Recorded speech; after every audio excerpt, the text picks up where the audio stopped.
Hello everyone, welcome to the machine learning course. Please get ready. We are about to officially start our class, and I hope you all can gain something. Next, let's learn about association rule mining. First, let's go over some basic concepts of association rules. Association rules are actually a type of analysis method used to describe potential relationships among different data items in a dataset. It is used to mine frequent patterns from these potential relationships. It was first introduced by Agrawal in 1993. One of the most typical applications of this analysis method is in the market basket analysis, which is commonly used in supermarkets. Let's briefly explain what market basket analysis is in the supermarket. Here we will provide an example. Consumer shopping information is recorded in the supermarket database. Through association rules analysis, we can discover which items are more likely to be purchased together by consumers. By arranging these two categories of items together on the shelves, we can save the customer's shopping time and guide them to explore other areas of supermarkets, ultimately increasing the supermarket's revenues. Let's explain the concept of association rules mining with an example. Take a look at the purchase data of 4 consumers, A, B, C, and D. On the right side are the items they purchased as recorded on their recipes. Among the 4 consumers, 2 of them bought both potato chips and salad, while 2 others bought both lettuce and spinach. Therefore, can we infer that people who buy potato chips are more likely to buy salad, and those who buy lettuce are more likely to buy spinach? How can we make such inferences? That's exactly what associative rules mining aims to do. Associative rules express relationships between multiple items.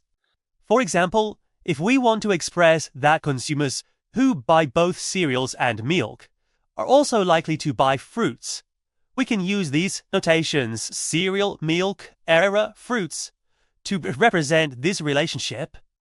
The store can then use these discovered rules to organize the placement of breakfast, cereal, milk, and the fruit on the shelves, encouraging consumers to buy more fruits. Here, we use I equals I1, I2 to IK to represent item set, which IK is represented as item.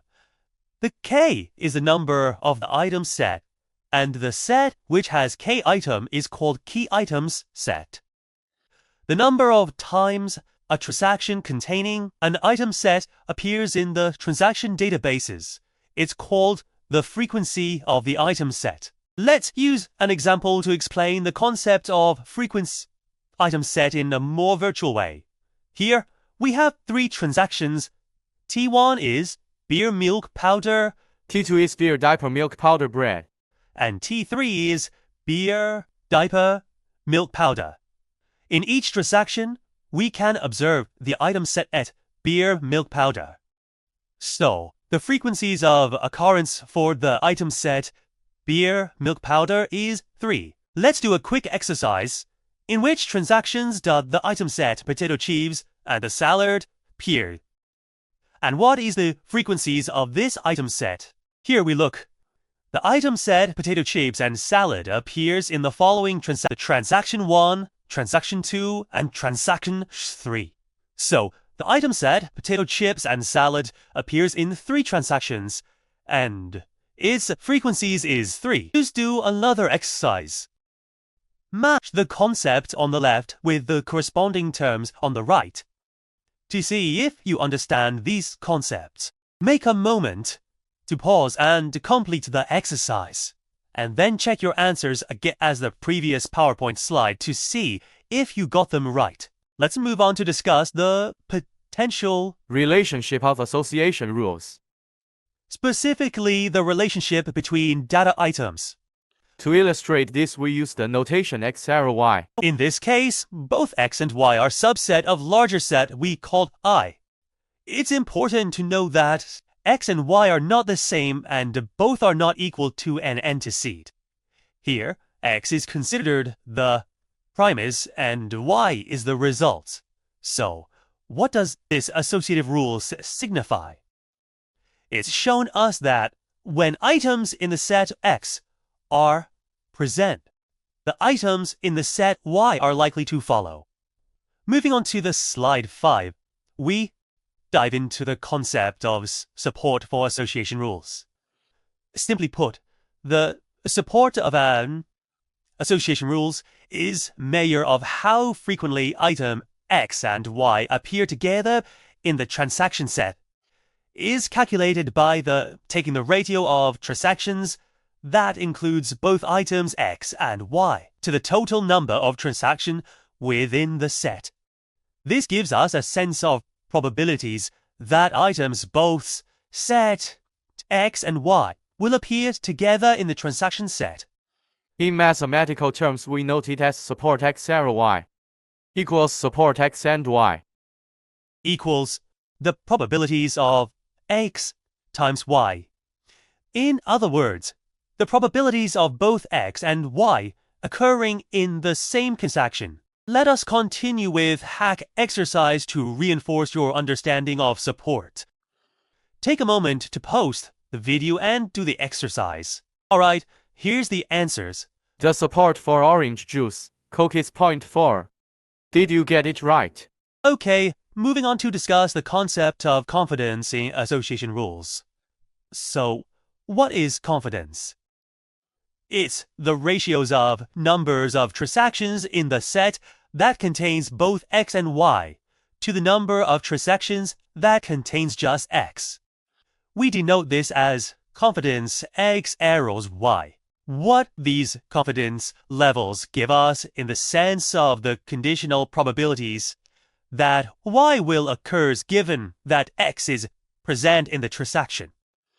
So, in simpler terms, it helps us understand how often items in Y are likely to appear in transactions that also contains items from X. Here, we have another exercise for you to defend your understanding of confidence. Take a moment to pause the video and do the exercise. Alright, here's the answers. First, we calculated the support for the item set orange juice, which is 0.8, and the support for the item set orange juice and Coke, which is 0.4. Then we divide that later by the former, resulting in a confidence of 0.5. Did you get that right? Now let's introduce the concepts of minimum support and minimum confidence Generally, for an association rule to be considered meaningful. Both the support and confidence need to be greater than or equal to a certain threshold. This threshold is the benchmark set by us, which helps determine the strength of the relationship between the items. Threshold for support is known as minimum support, often abbreviated as min sub. It gives us the minimum levels of significance or importance that we need for our association rules. On the other hand, the threshold for confidence is referred to as the minimum confidence, or min-conf. This value helps us understand the minimum reliabilities or trustworthiness that our association rules need to have. So, essentially, these minimum thresholds help us ensure our association rules are both important and reliable. Association rules hinge on item set that meet or exceed the minimum support level. This is to say, for a association rules to be useful or strong, is support, denoted as support X arrows Y. This to be greater than or equals to the minimum support. Additionally, the confidence of the rule represented as confidence X arrow Y also needs to be meet or exceed the minimum confidence. So, when both these conditions are satisfied, that is, when the support and confidence of association rules are at or above these minimum thresholds, we consider such rules as strong association rules. These rules give us valuable insight into the correlations of items in our data, when it excludes less interesting rules based on minimum support and minimum confidence, thus extending these strong rules. As an example, consider a dataset with 4 transactions, where we set both minimum support and minimum confidence to 50%. Through specific calculations, we find rules that satisfy both conditions such as A arrow C and C arrow A. It can be seen that they meet the threshold requirement we have set. Alright, let's do one more exercise. Here, let's assume we have gathered this data from a database with 1,000 transactions. Based on the concept we learned in this lesson about associative rules, how do we calculate the following 6 questions? Take a moment to pause the video and practice. To sum it up, we learned that associative rules mining is a technique used in data mining to uncover hidden patterns, correlations, or associations among a set of items in a large database. These items can be aliases, products in the supermarket, web pages, on the internet, or components in a machine. In context of association rules mining, we often discuss 2 key metrics, support and confidence. Support tell us the frequencies of occurrence of an item set, while confidence give us measures of certainties or reliabilities of association rules, to be considered meaningful or strong. As the associative rules Must meet certain threshold for both support and confidence. This threshold, known as minimum support and minimum confidence, help us filter out less significant or unreliable rules. The ultimate goals of associative rules mining is to leverage these strong associative rules to gain insight into data, which can then be used for varieties of applications like market basket analysis, recommendation systems, or predictive analytics. So this concludes today's lesson, and we will see you again in the next course.